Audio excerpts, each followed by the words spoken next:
নমস্কার, আমি অনুপ্রিয়া চলে এসেছি আপনাদের প্রিয় বিনোদনের খবর নিয়ে। শুটিং সেটে মারাত্মক অভিজ্ঞতা অভিনেত্রী জয়া পর্দার।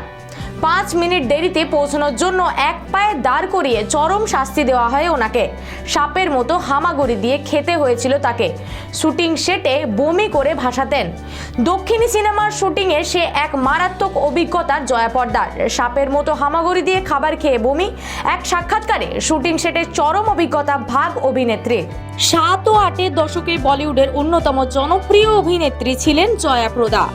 সৌন্দর্য আর সাবলীল অভিনয় বরাবর দর্শকের মনোরঞ্জন করেছে।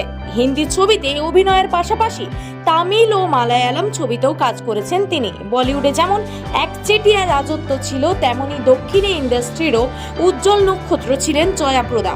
সফল অভিনেত্রী হওয়ার নেপথ্যে রয়েছে হাড় ভাঙা পরিশ্রম। গায়ে জ্বর নিয়ে শুটিং সেটে এমন পরিস্থিতি যে এক পায়ে অভিনেত্রীকে দাঁড় করিয়ে সাজা দিয়েছেন পরিচালক।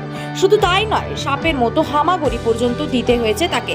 এতটাই কষ্ট করতে হয়েছে যে পিঠে ফুসকুড়ি বেরিয়ে গিয়েছিল, চুল নষ্ট হয়ে গিয়েছিল জয়া প্রদার। দূরদর্শনে দেওয়া এক সাক্ষাৎকারে সেই কঠিন মুহূর্তের যন্ত্রণার কথা নিজেই জানিয়েছিলেন বলিউডের এই বর্ষিয়ান অভিনেত্রী।